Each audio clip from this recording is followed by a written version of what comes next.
Hello and welcome to this episode of Superhero Ethics.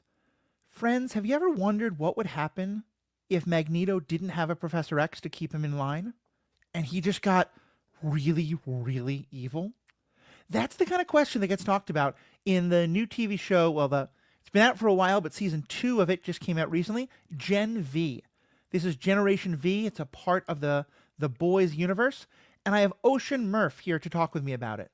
Ocean has been was the one of the co-hosts of the Adrian Moment, a great podcast about sports movies on hiatus at the moment, but has also just been a guest on all sorts of podcasts all throughout the True Story family.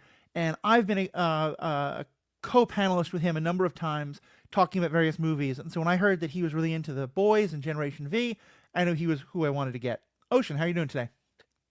Hello, Matt. Thank you very much for inviting me to your show. I've been a big fan. Like a lot of the things you're doing, there are times that I actually listen to the show and think, "Hey, this is the show that I should have thought of.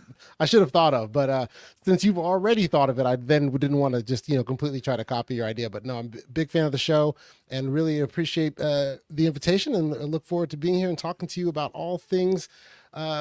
Not X-Men, although Yeah, the Boys and Gen V there's a lot of X-Men correlation.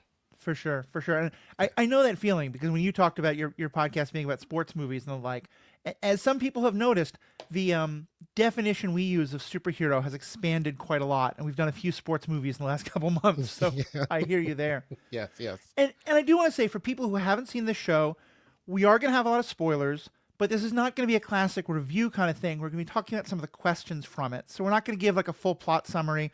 I don't think you need to know too much, but if you are familiar with the basic idea of The Boys, this is a universe in which superpowered people exist because they've been given something called Compound V at some point in their childhood or even as adults. And superheroes are commercial. It's a very much a business run by this corporation called Vought. Not coincidence that the thing is Compound V and Vought. And in this spin-off show, Generation V, it's about college kids. It's about there being a college called Godalkin University, often referred to as God U. And if that sounds fairly arrogant, well, that's part of the point we're going to discuss. Specifically for college-age kids who are superheroes. And they're going there at a time when the identity of being a superhero is very much in question. And in the overall universe, there's been this sort of push because one of the things is that superpowered people are pretty much completely without any restraint, and they do a lot of quote unquote good while killing a lot of people along the way, and often doing it completely for their own ends. The show's been about how we deal with that, and Generation V is about what does it mean to be a college kid with superpowers in that universe, where there's a whole corporate structure around becoming a superhero. There might be some moral questions for you, but there's often not enough. And all of a sudden, the idea of being a superpowered person is this very controversial thing that a lot of people want superpowered people to rule. Other people think those superpowered people should be reined in or controlled in some way. And if any of this sounds like things around modern day politics, it very much is. And there's all sorts of allegories that we're going to talk about. And so before we go into the specifics, Ocean, let me just ask you, kind of what's been your overall experience watching The Boys and now Gen V? Well, The Boys, that show I fell in love with instantly. Yeah. When I saw the first season, I had not yet read the comics, and so what I ended up doing is I think really between seasons 1 and 2, I bought all the graphic novels, read them all, and it really kind of expanded that universe for me. And kind of seeing where they were trying to go with things with the show. There are parts of that where I think, well, I ruined some things for me because I think about certain things in the show from the context of the comics and Mm-hmm. wonder, so then I'm like, being my typical X-Men comic book nerd of, hey, they wouldn't do that exactly that way, but the show itself is good. And I think that they've done a really good job of trying to portray what superheroes would be like if they had the ethics of normal people. A lot of times Yeah. superheroes in our myth have these ethics that are so much better than ours, or the ethics that everybody aspires towards, and that they're really trying to help people. Whereas in this universe, the superheroes really aren't trying to help anyone. They're really just, really, it seems to be fighting crime to sell their movies. Yeah. and they're doing it really as an advertisement for the entertainment arm of their life. And they behave analogous to how you would normally think of, how actors would behave, or people that are being, hero worshipped and are allowed to get away with things that otherwise they would not normally. I think their powers have something to do with that, but I think a lot of it too is the structure of their world, in that they're really just superpowered actors.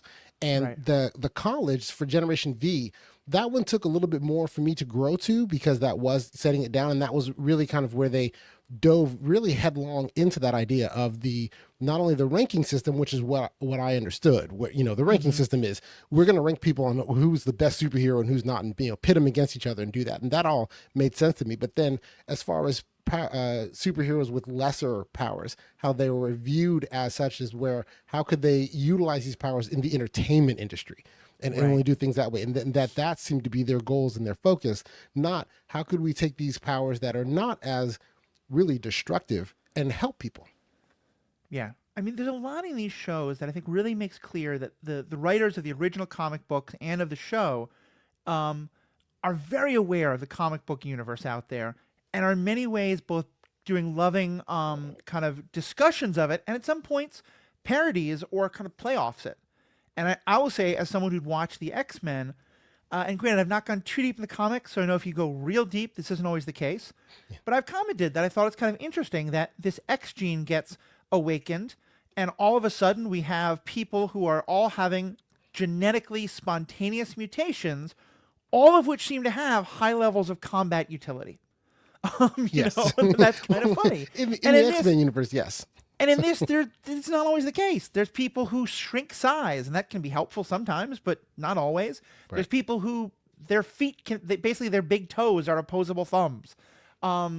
You've got all kinds of things from the ridiculous, and as you said perfectly, I think it's not great people, and the No. idea that power corrupts is really a theme of this. And there's an awful lot about that idea of what happens when everyone's looking up to you and everyone thinks you're the greatest and putting you on the pedestals.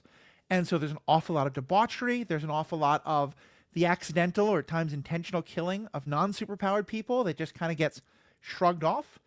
And in many ways, the show is as much talking about our social media world as it is talking about superhero ideas, because every time a hero is about to go do something heroic, they make sure that someone's recording it for Instagram, and they talk a lot about likes and how do you get that 1 millionth viewer and stuff like that. And it's just it's wonderful how it plays all those things against each other.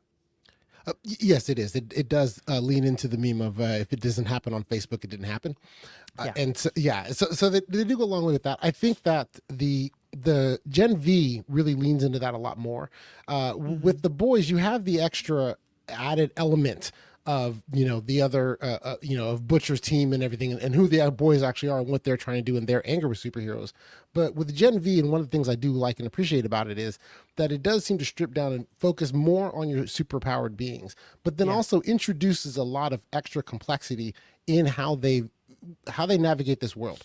I'm really interested in the juxtaposition between the ranking system and how the ranking system seems to be for those that haven't seen it in the show, they have like a top, I believe it's top 10. I don't remember if Yeah. it's top 10 or top 15, but they have a top 10 superheroes, and they rank them, and it's like they're the top members of the class, and they're most likely to go on and be a part of the seven, or be super Right. special superheroes. But in reality, that those rankings seem to be based primarily on their ability to destroy, and their combat abilities. How bad can you destroy? How well can you do in a fight? How much could you rule over others? Or purportedly protect people, and then everybody else is just funneled into something else. And so how they then also deal with the fact of they are dreaming of being these other people that are otherworldly superheroes that are worshipped and adored, but then view less of themselves, even though sometimes they have amazing abilities. They can mimic Right. people for certain periods. So there was one guy that disappears, so he can be invisible at all times, and and these are amazing abilities that can be used for a lot of things. But their world, the world they're in, is structured to make it where they are only envious of those that are better fighters. Yeah, it's really there's two kind of like majors you can have at this college, and that's what decides what classes you can take. And one is crime fighting, and the other is social media, is being an influencer. Yes. And there's very much a caste system, where like the crime fighting is on top, and you're kind of looked down on a bit if you're doing social media. And even there, yeah, it's not meant to be like social media to like draw attention to causes. It's, so for example, one of the characters is able to shrink herself quite a lot. As we learn, she has to like really damage her body and her soul to kind of do that. But she does it, and she comes in with this following as Little Cricket, where it's kind of this online thing where she makes these fun Instagram videos of her being miniature size and interacting in the world in that way in kind of fun, silly ways. And a lot of it's about her kind of like struggling to get past that identity, because at the end of the day, all these are kids. And so all the things you're talking about, Ocean, are so true, magnified by the fact that they're 19 and they're full of hormones and they're trying to navigate all of that. And they're away from home for the first time and dealing with the fact that they don't know who they are. And everyone's telling them you either got to fight crime or get a lot of likes on whatever the social media platform is. Right. And Little Cricket is also a great example for someone who could have a power that would help you with a cause, because there is the initial part of it where she, effectively has the, it almost feels like body dysmorphia, where to get large, she has to binge eat, and to get small, she has to then, purge, Right. and that how she could take that and say, which is easy to say, hard to do, of course, if you have that to then say, okay, well, I can go public with how I feel or what's going on with me, and then use that as an allegory to help people that, hey, if you're also struggling as well, look at me, I have this really cool ability that goes along with this, but I still have the same emotions and still downside that, or downward feelings about myself that I get from doing these things and these actions. And that could be a way to then help, help someone else that may be going through the same thing as you. Now, Right. granted, 19, that's asking for a lot of maturity out of someone to be able to do that. Yeah. But I think part of it is the structure of this world makes it, unfortunately, where the idea would never have even crossed her mind. That she would only view it as, because I'm lesser and because this power does not suit for these other things, then I not only can't help anybody, I'm just trying to, fit in or be better, whatever, however I'm defining better of myself. And so then it creates where you lose that opportunity of where her abilities could be used to help people to, and make and help other people get better. But instead, she just, she's going to be the fun person at the party. She drinks way too much, does a lot of things that are, sexually promiscuous with her powers and abilities, and things like that, which are, kind of keeping her to be the fun, funny, quirky girl that can then, hang out with the cool kids. Instead of viewing herself of value and worth, and then trying to figure out, hey, how do I then, not only feel better about myself, but how can I also help others? Right. Yeah, I mean, if you think about it, her power set is pretty similar to Ant-Man's. Not quite Yes. the punching ability, but in terms of all the spying and stuff like that. And later she gets to turn super big and fight like that. Yes. But she starts out very much in this social media place. And in one of the things I think that is such biting commentary on our own world, while also really telling you a lot about their own, one of the stories that gets introduced is that she's befriended by another girl in the class who's also in the social media world, and who realizes that she's making herself vomit in order to make herself small, and who approaches it from the perspective of someone having an eating disorder. And Yes. and the thing is that that's originally portrayed as her really being sympathetic to her, and I think there is a degree of that. But then the next thing she does is goes to her own social media and does this very kind of virtue signally, like, hey, I just want to let you all know that I know about our friend who has this problem, and it's a good time to talk about why this is a big problem. And it's the kind of thing that really kind of makes it seem like whatever level of sincere caring there might or might not be, she's also completely opportunistically taking advantage of her friend's whatever is going on with her, to exploit it for her own social media gains, and then gets incredibly defensive when that's brought up to her. Yes, but I think that storyline as well is very much, I guess you could say, the lawn typical cut from the headlines. Yeah. It all feels very Mean Girls. It feels like a very normal thing to do. It was one of the things that I found interesting about that story arc and that storyline was that, as awful and horrible as that is, where you're taking advantage of someone who is feeling down to then, get better likes for yourself, it did feel the most grounded in reality. Yeah. There was several aspects of that where you could think of on a lesser level, or really even the same level, to say, that someone would do that exact same thing. Somebody famous has an eating disorder of some kind. I need more likes on my following. And if I have this exclusive story that I've now, that I've gotten, then, hey, now you guys will all like me more.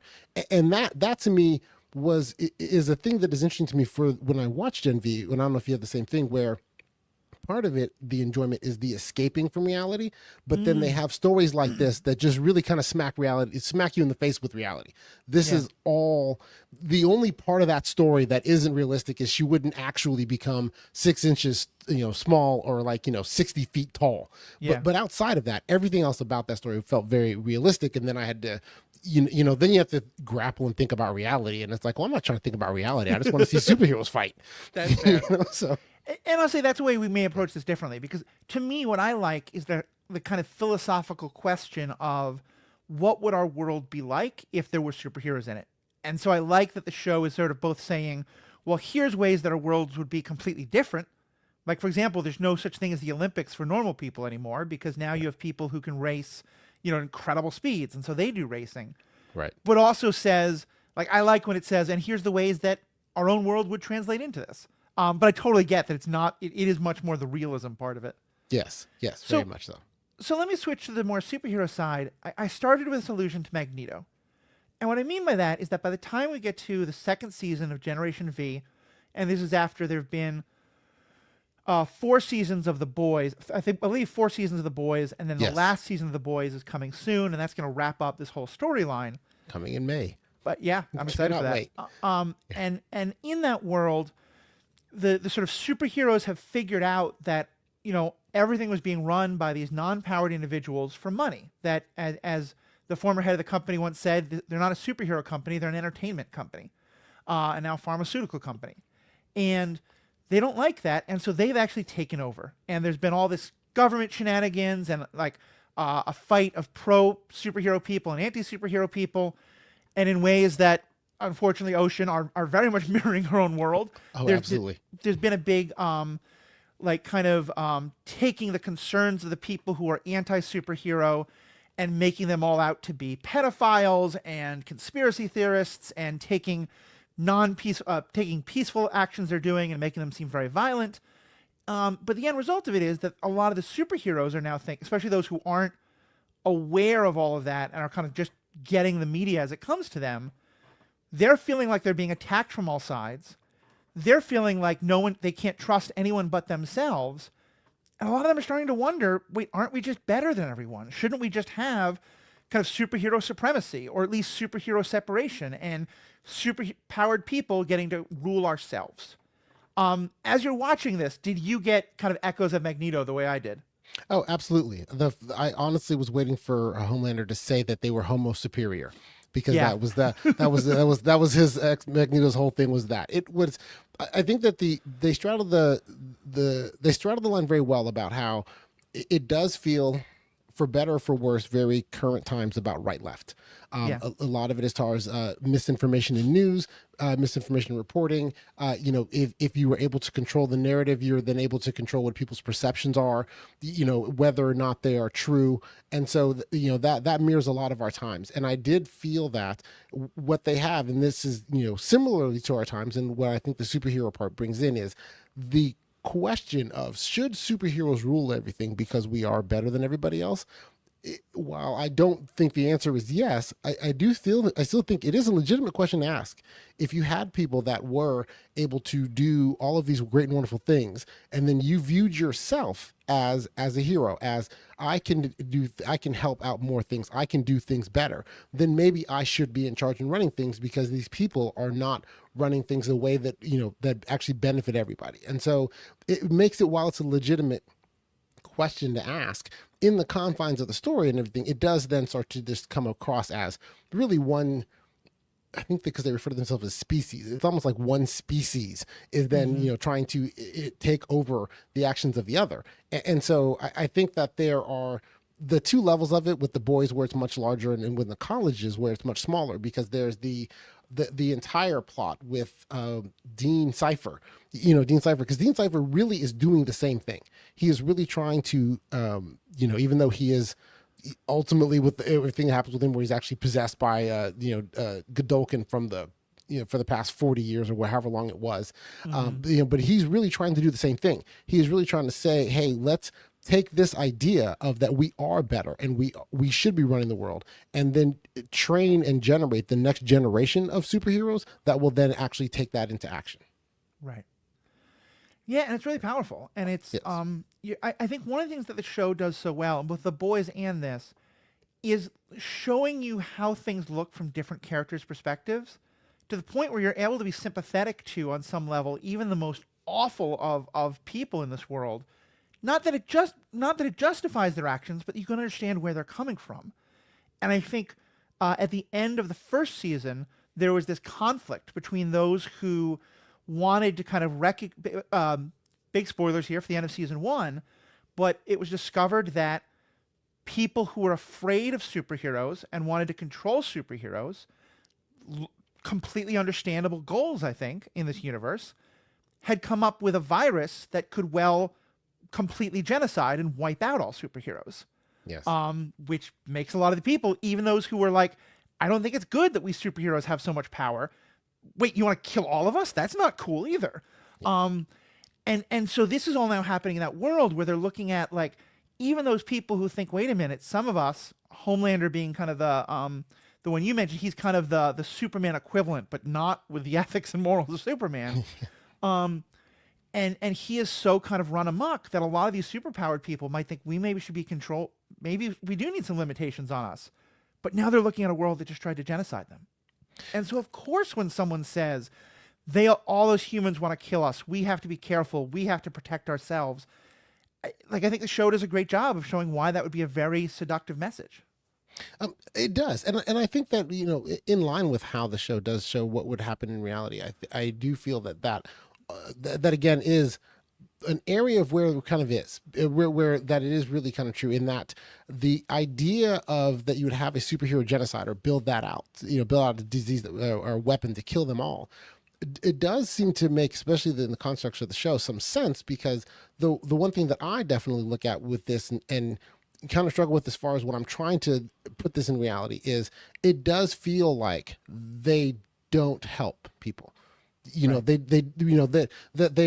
It paints a broad brush as in they have some power, so they're super selfish and self-absorbed and only care about themselves and don't actually do anything that benefits you. However, they can kill you. The kind of like in the opening episode, he's A-Train just running really fast and he runs right through and I do not remember the girlfriend's name, but runs right through his girlfriend, and then and then just like, oh, I'm sorry, I'm running late, and then takes off. Doesn't even pause for a minute to help or anything else like that. And then even anything discussing with that is all just PR. And so I think that what I found for myself with that as well is that not only are you identifying with people that have bad morals, or bad ethics or even bad ideas, I did find that like it was the one time where I was like, hey, okay, getting to the point of where I want to commit a superhero genocide actually does make some sense. If I think that they only are harming us, they're only hurting people, they're only killing people, they're not doing anything else other than causing damage at multiple levels in society, and so it just seemed to be a natural response to it. But then I question sometimes with that of how much of that is because if you're in that world that's what you think, because that is kind of the world more of the boys, whereas in the Gen V world you would never think of a genocide. That just seems ridiculous, because they're not all bad. They're not all trying to kill you. I mean, some of them are just kind of just trying to live their lives and trying to figure out who they are. And I find those stories to be very interesting on the smaller scale about who they are and what they're trying to be and how they express themselves, not only from Emma, but also for me specifically Jordan, and how they express themselves and what they are going through in life. That I like. I liked those stories, and I enjoyed that part of Gen V, and welcomed it as a departure from the boys, where the boys was very much a zero sums game, and that's how the boys makes me feel, is that it's zero sum. Someone has to win and someone else has to die. Yeah. I think that's very true. And I want to say more about Jordan for sure, but just on this other topic, what I think you're kind of getting at is the show is saying a lot about how we treat the other. And in the boys especially, the superheroes are all in their camp and the humans are all in their camp, and both just see the other in terms of the worst thing that the worst member of the other group has done. And that's how they're judging each other. And in The Boys, there's a real tension between people like Butcher, who can only see the boys through the worst, only see superheroes through the worst things that they've done. And then the fact that there are two people who have romantic relationships, four people really, in two relationships between a normal human and a superpowered person. But the fact is that those conversations between those two are so rare. And I think one of the things that I really like about Gen V is, you're right, it lets us see so many more of the superheroes. It lets us see, in The Boys, we're just seeing the superheroes 90% of the time as the antagonists. And if they're not actively doing horrible things, then they're being incredibly debauched, and they're just losing themselves in these, like, using their superpowers for pornographic purposes. And, like, nothing wrong with porn, but, like, Right. it's not with full consent of people. Like, I mean, Yeah. there's sexual assault happening. There's taking advantage of people. There's all sorts of terrible stuff happening. And in Generation V, we get to see, like, these are real people. We get to see that wider range that helps you, as you said, move beyond that, like, okay, we can only see you as this threat that therefore needs to be genocided. Yes, but I think too the interesting question about that, even if you take it into that next logical thing, is what is it that could be done to create an equilibrium? Right. And that is one of the questions I find interesting in this, is even with the push pull and back forth, the zero sum game part, that one I understand how that works. But then Right. with even inside the institution of Gen V, in the first season, the first dean, even though yes, she was making a device for a genocide of all superheroes, it felt somewhat more like she was trying to figure out how to create an equilibrium, even though Right. that was a misdirection of the show. But it is to me the interesting part about when I think about superheroes in our world, the debauchery and the violence are the things that I think, well, of course that'll happen. What would you do if you could do all these superpower things? Right. That makes sense. But I do find it interesting to try to figure out, and whenever the show even approaches trying to talk about, hey, how could we coexist and live in equilibrium and happy together, that in the stories it always fails. But what I find with myself, and this I guess maybe a question for you, is that I don't always necessarily have a better answer. They haven't presented, anytime they come close to, hey, let's try to make this all work where humans, or I guess Homo sapiens and Homo superior, can live together in harmony, it doesn't work. And a lot of times, people, I myself, like anyone else, like to think, oh, you know what, I could have come up with a solution for that, and here's how you fix it. And I look at this and I'm like, I'm not sure how you would fix this. And I was curious if you ever given any thought to what do you think would be either done, or even a first couple steps about, hey, if they started down this path, maybe they could figure out a way to peacefully coexist. So there's a couple of things here, and I'm going to talk a lot about the X-Men, actually, because I think in this regard it is very similar. And the first thing I'll say, because I think is relevant here, is that obviously a lot of things in this show, like in the X-Men, are stand-ins for discussion of tensions between minorities and majorities, and how you find that balance, and when it is oppression and when it is equality, and all these things. And what, as much as the X-Men is a very good metaphor for those things a lot of the times, and sometimes is overused, people who just like absolutely insist that it's Martin Luther King and Malcolm X, like, it's not anywhere near that simple. Neither is Martin Luther King and Malcolm X, to be clear. But there's always the difference of, and this is kind of what you're getting at, is like, assumptions about people of a certain race, of a certain gender identity, or of gender, or people of a certain race, or assumptions about people of any particular group, like race or religion or gender or sexuality. Like, there's always this mythology of, like, oh, they're dangerous because, or they're different, they're not as smart as us, or they're smarter than us, or whatever it is, they control all the money, or whatever it is. And we always know that that's bullshit. With superpowered people, though, that's not true. There is an actual reason for the majority to be scared of the minority. And even just saying that sounds terrible, but there is some level to it.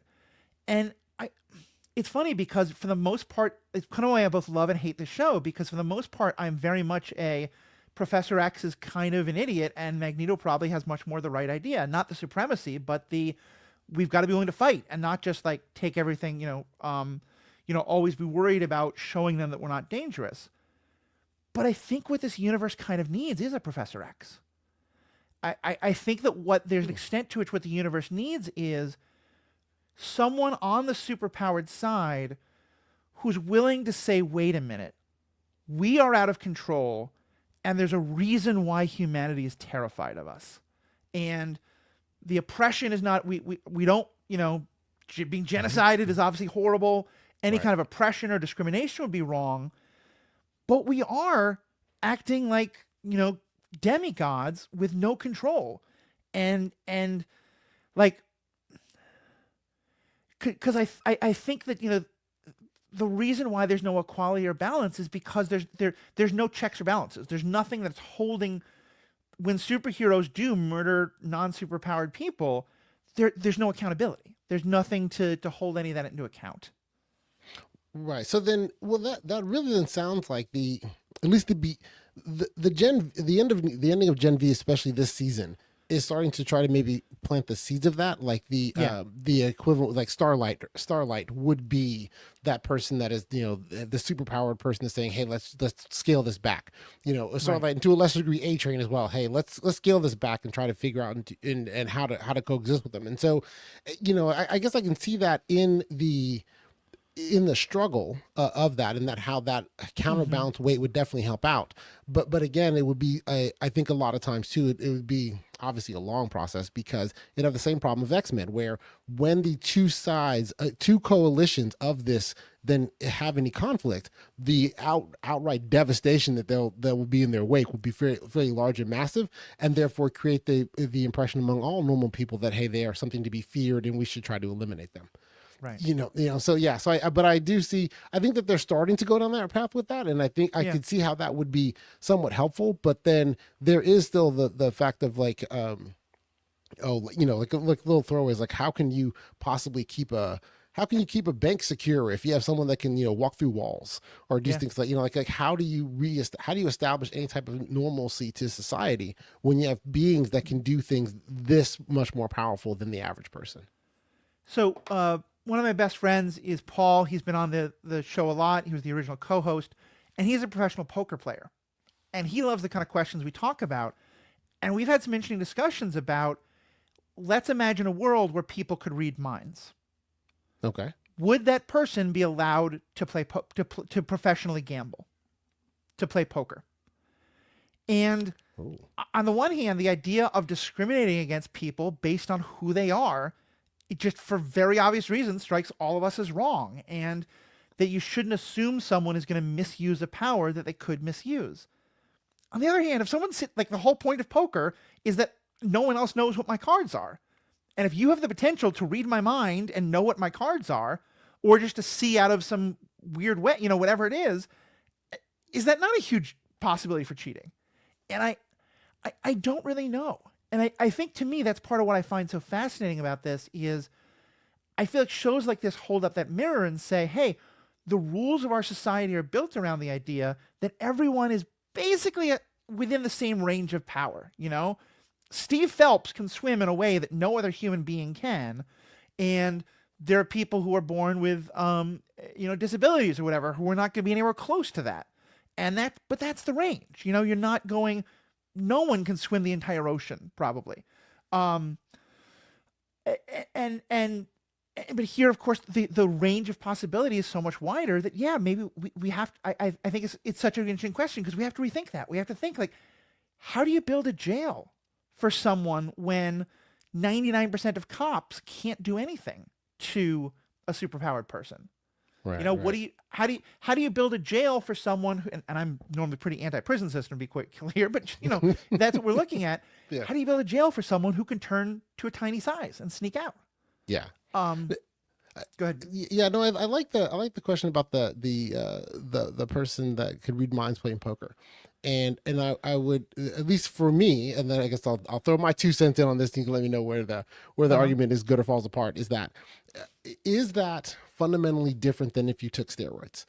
In that you have, we do things where it's like, okay, like if you take football or baseball, baseball, or basketball, any of those, and say, okay, well, we make it where you cannot take steroids. And so, because taking steroids is going to give you this extra advantage. And so and we've decided that is cheating. And so would the ability to read minds in a game like poker count as a similar vein? Be like, hey, you've basically taken a steroid, even though it is who you are. You Right. were born with this steroid that makes it where you are far way beyond better than what is there.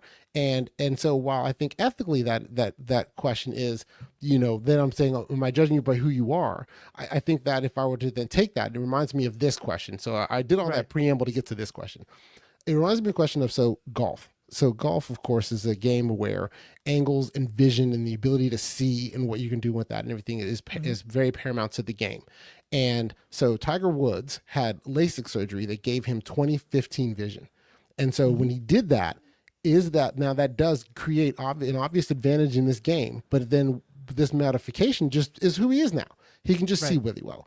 And is that then cheating? Or, is that the same thing as if he were to take steroids, even though what he did is he altered himself in a way that we'd be okay with almost anyone else doing it. But then in the context of this game, because it creates another advantage, is that then okay? Because now it's who he is. It's not he took some drug. Right.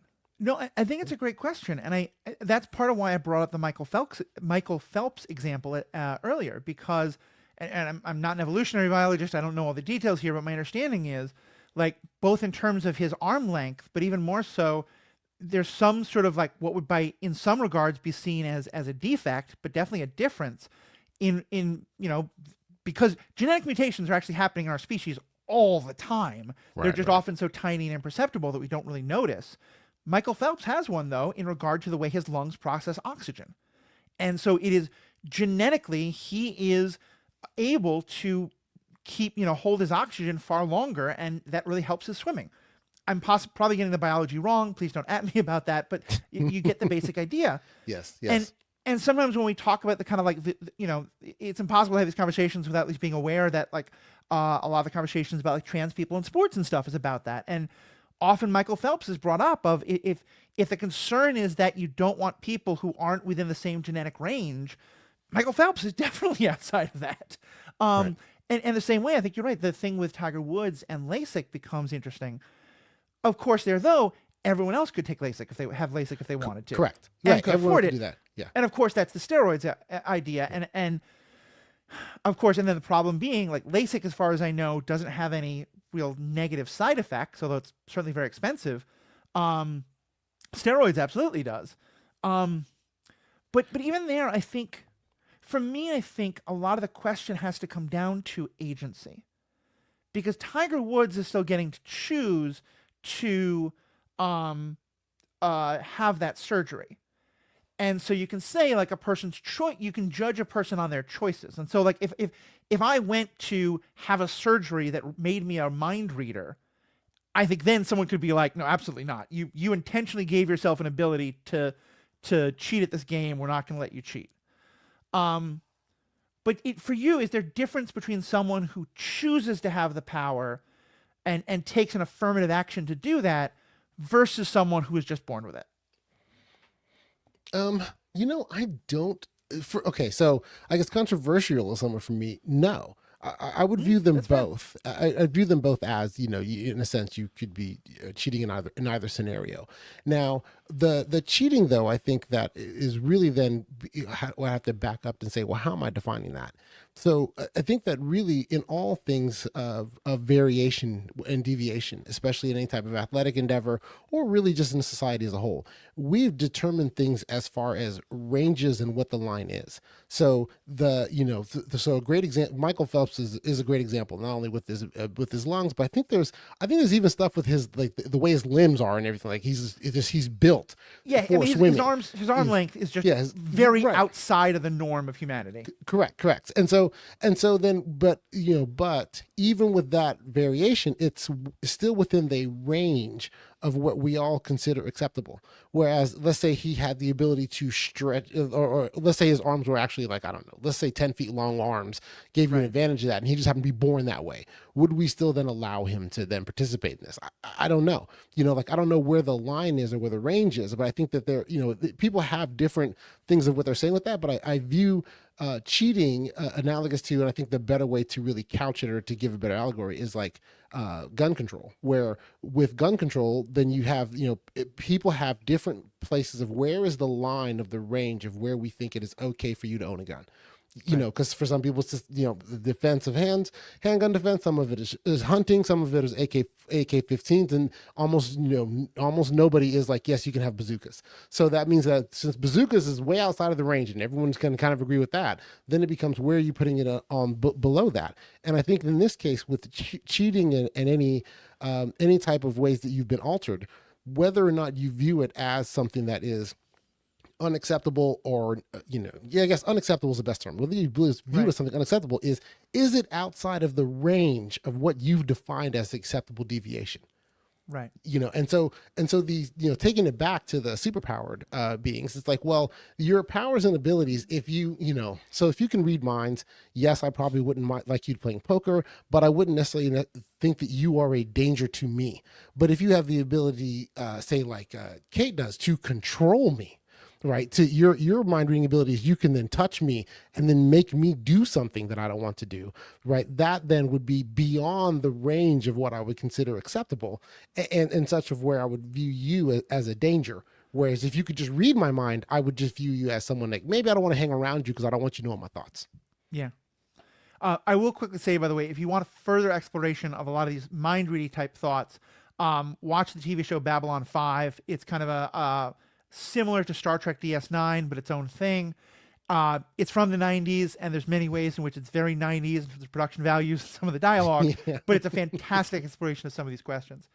Pulling it back, though, to the shows directly, one of the things that I think is so interesting at the time that this show starts, because you and I have been talking about, because you're right, I think in a lot of ways is the question of cause versus, effect.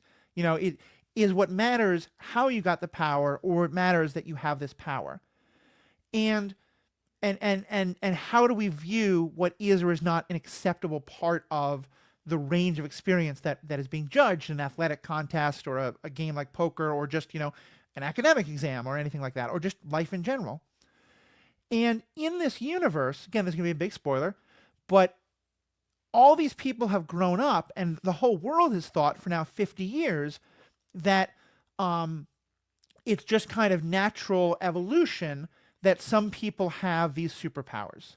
And many people, and because again, it's a parallel to our own world, there's a very strong Christian evangelical movement that is very tied up with the superheroes, that is fully convinced that these are God's chosen, that God chooses which people should or should not have superpowers. And then that, by the way, is then again used to say, so therefore we shouldn't be questioning them, we have to trust them. Which, by the way, if you've ever read like 18th, 19th century Christian theology about why we shouldn't question rich people, it's the exact same. It's God has chosen these people to be blessed. Yes. But at this point in the show, it's been revealed that actually all of that is nonsense. That basically, as I said, there's this compound V that's being injected into children, sometimes babies, sometimes embryos, all the way back to that stage.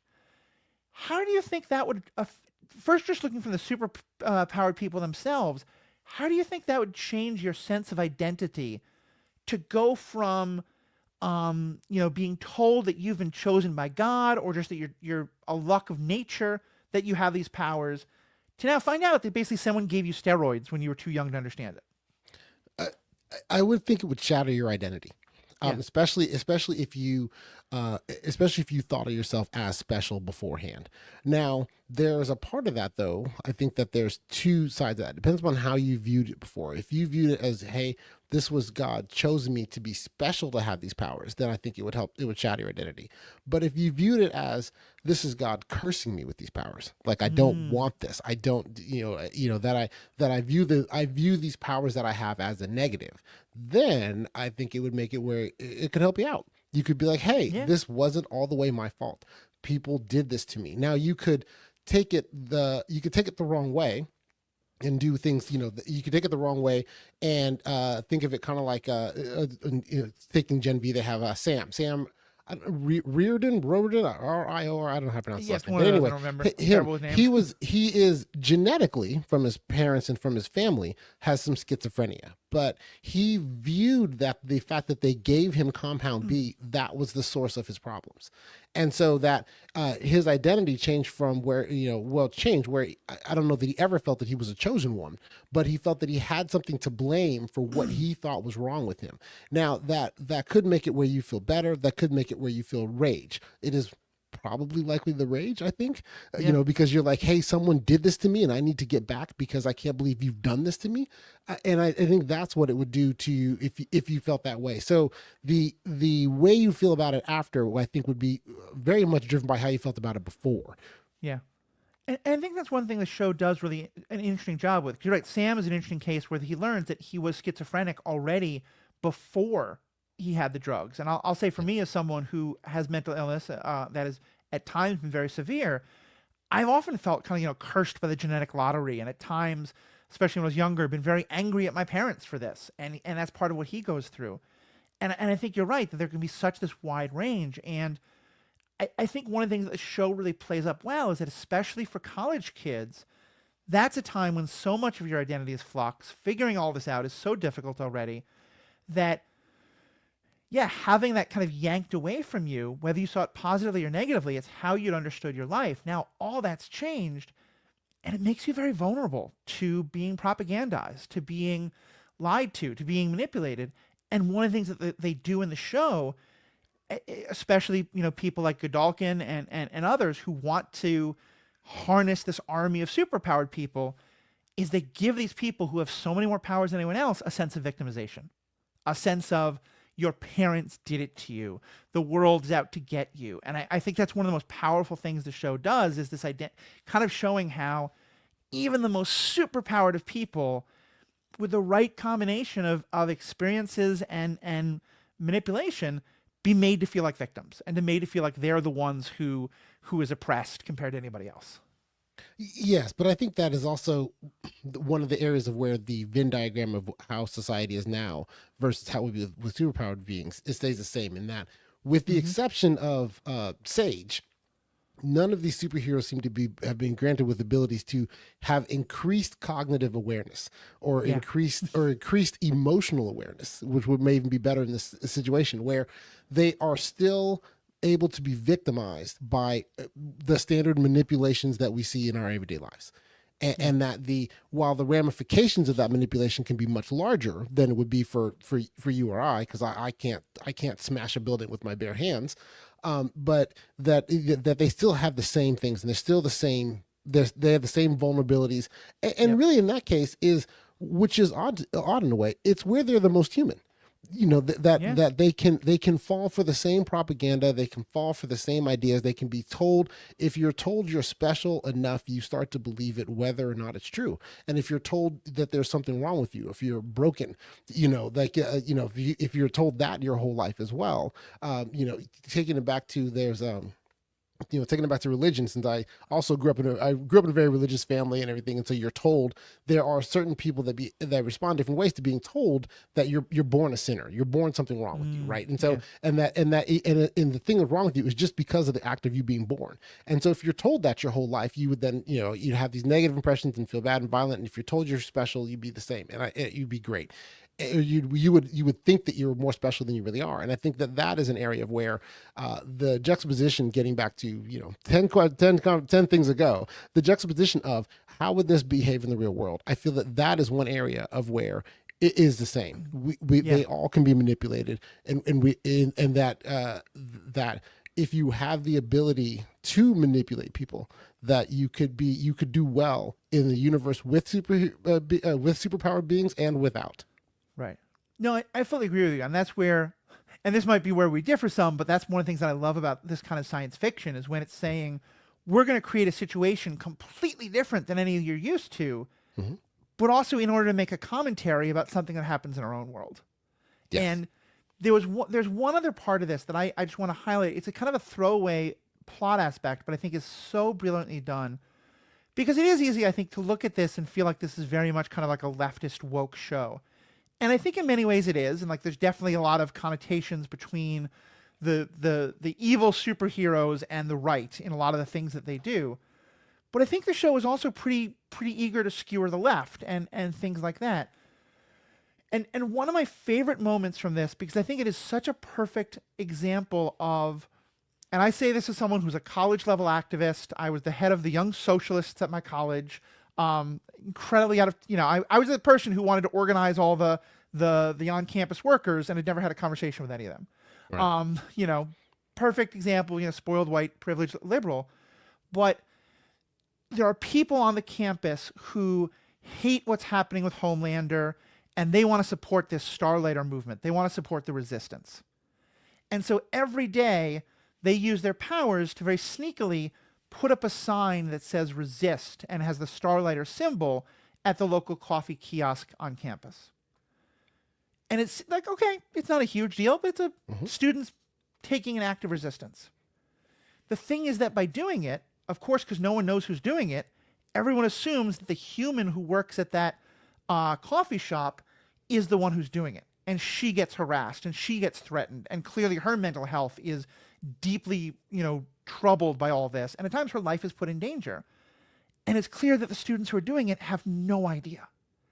And to me, and again, this is something that's very much more real world, but it was such a perfect example to me of what it means to be in a place of privilege, to have a very genuine desire to advocate on behalf of those who don't have the privileges you do, but to have no idea of the impact that you're having and that you're actually causing more harm than good. Yeah. Wow. That one. Yeah. No, I had not thought of that one, but yes, no, I can see where that is, but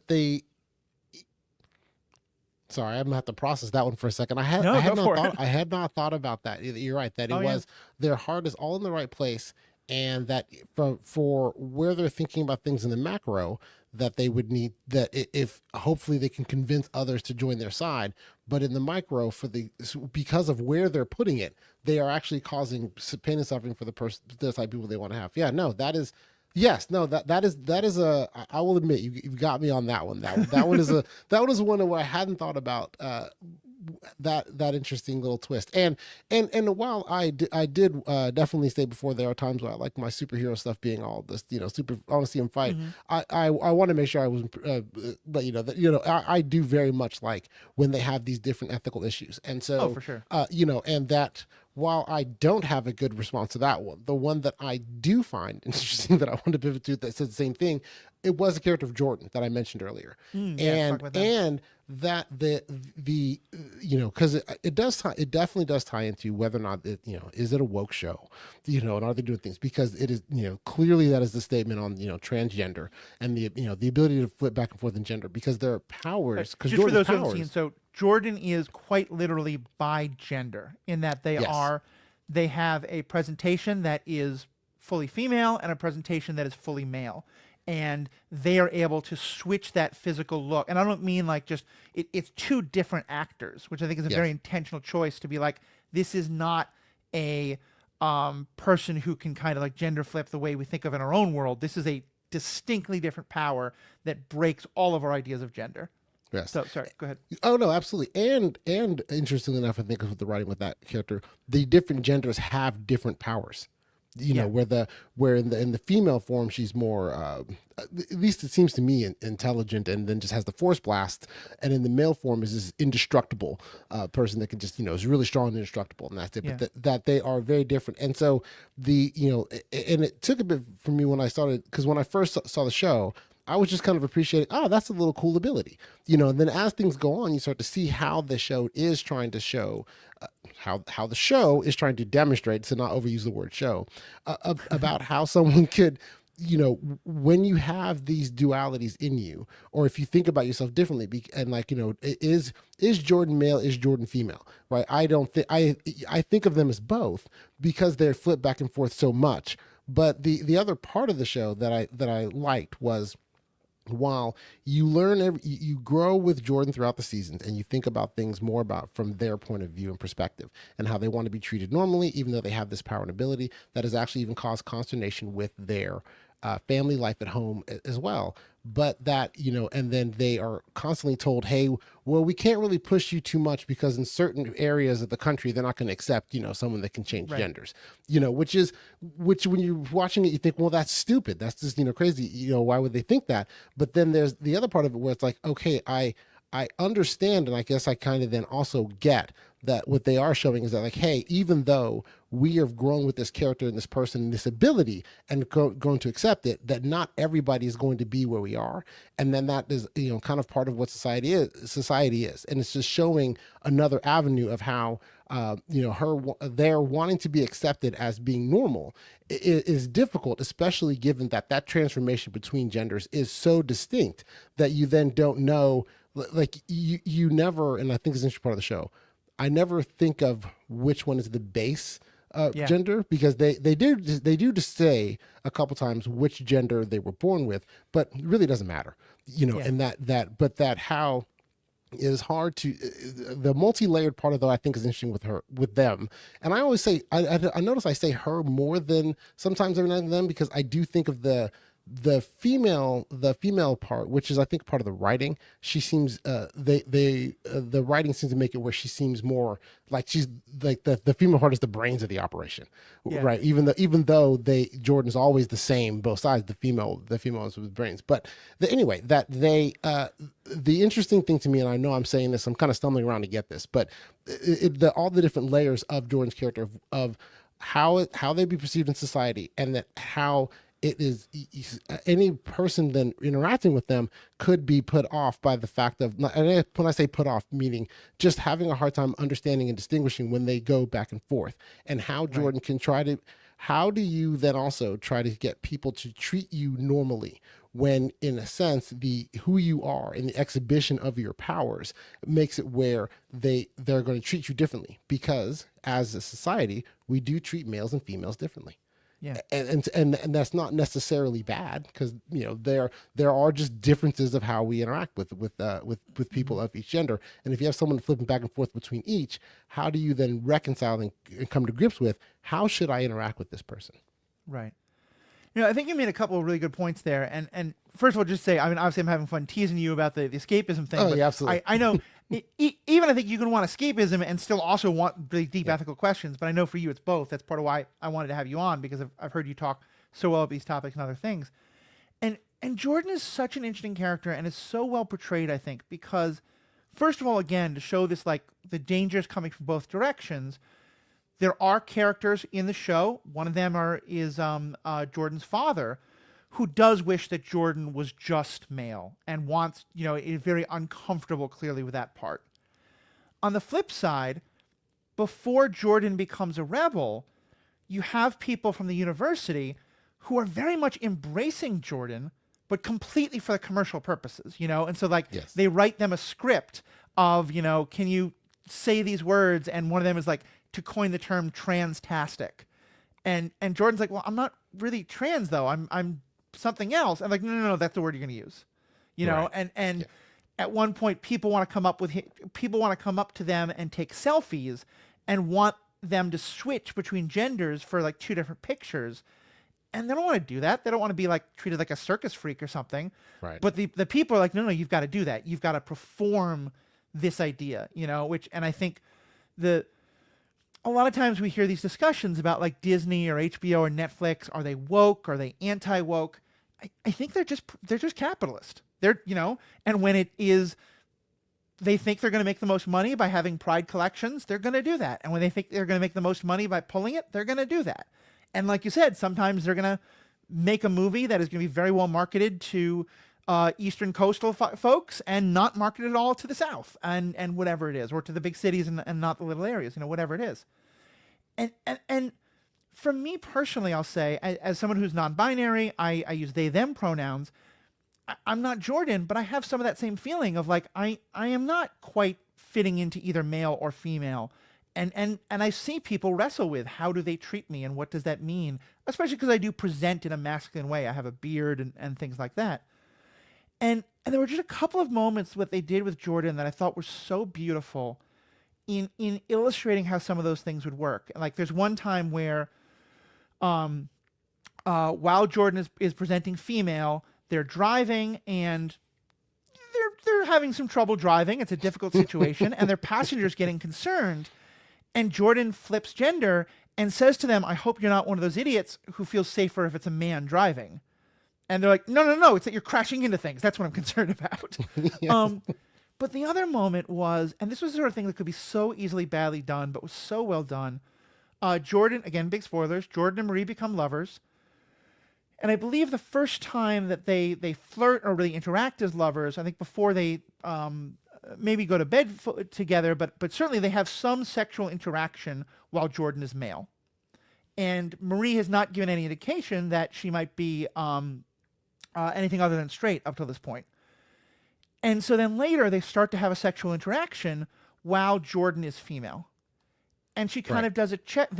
I say she in that moment, but they kind of do this check-in of, is this okay? Right. And Marie says that all of you is okay. Everything you do is okay. And I thought that was such a beautiful moment, because I think a lot of times people do feel that they have to perform a certain aspect of gender for their partner, for their lover, or to be attractive or something like that. In the same way that anyone might, if people who are athletes might sometimes feel like they have to, it is their athleticism that people are as attracted to. So they have to always be the one who's kind of in shape and all that sort of stuff. Yes, yes. Whatever it is. But so I just thought those moments were so beautiful, because it was the kind of, to me, it hits that line of Jordan is dealing with something I can never understand. That's totally outside of my experience, but I can relate to it because it's similar to my experience. Oh, yes, yes. No, I do agree that that moment actually did hit me as well, Yeah. and how I was. There's a part of it that I viewed it as beautiful, and then there was a part of it that I viewed it as, that to me was great writing. It would be easy Yeah. to cop out and say, no, I only want you, that when we're being intimate, to present as a man, as Yeah. opposed to saying that, no, I'm going to accept you as you are, fully, as a human being and a person. And I think that that is part of where, while the relationship between them is such that Marie seems to have much deeper feelings than Jordan will at least express, that Right. that you have certain things of where people have their guards up for various reasons, but that it was a beautiful piece of writing to say, hey, we're going to build a relationship where that the character who can swap genders is going to be fully accepted by the person that then claims to love them, as opposed to saying, I'm only loving part of you. And, Yeah. and I thought that was great. And I think that that would be a great thing of where, in here, you're almost saying, well, hey, wouldn't that be a great superpower for all of us to have? That Yeah. we can all accept, all sides of our partners, because whether it is multiple genders or just what at times we can be perceived as, hey, you know what, I love you, but you have too many personalities for me right now, right? That Yeah. just the mood swings and that whether or not we all accept everything about another person. I think that that part was beautiful, especially in the insanity of this universe, and how they're that you have that moment, and and then they go from there to having what I think are a lot of just the regular conflicts you have in relationships, and is an area of where their relationship is such where it feels normal. It feels written as if they're just going to say, hey, we're just going to write a normal relationship between a couple people, and then put that crazy relationship in this insane world where one of them can swap genders and have force fields and is indestructible, and the other one can explode your head internally by boiling your blood. Yeah. So other than that, they're quirky kids trying to figure it out. Yeah. Yes. And I say, I always love those shows that are like one part super powered people, one part just normal, like high school or college life. Yeah, Um, exactly. We've gone about an hour. I don't want to keep it too long. Is there any other last Okay. parts of this conversation you wanted to bring up, or other questions or points from the show you wanted to bring up? No, I think that the main thing that I wanted to bring up, and thank you for letting me doing it, was shoehorning in Jordan. I think that Yeah. while there's the overall ethical questions of the show, and there are a lot of them, and several that we didn't even get to, but that the one thing I do find the most interesting was Jordan and that character, and how Yeah. to reconcile, because in the broader context, and honestly I would argue in a non-threatening one, how it is that your powers can be still make people either uncomfortable or unsure of how to deal with you while also not being dangerous. Yeah. Granted, ultimately the ability with the force field does make them dangerous, right? But at the same time, the problems that people could potentially have in interacting with that person and dealing with that person is, while I have a problem with who you are, the who you are that I have a problem with is not the dangerous part. Right. I think it's very true. Well, Ocean, thank you so much for being a part of this. I apologize, but you have now volunteered to come back in May when the new season of The Boys comes out, because I would love to have you on to talk about that. Yeah, To our absolutely. listeners, let us know what you think. We'd love to hear your comments, your thoughts, your questions. Send them in. We'll definitely talk about them on an upcoming episode. On behalf of myself and Ocean and all of you out there, thank you all so much for listening. May the Force be with you.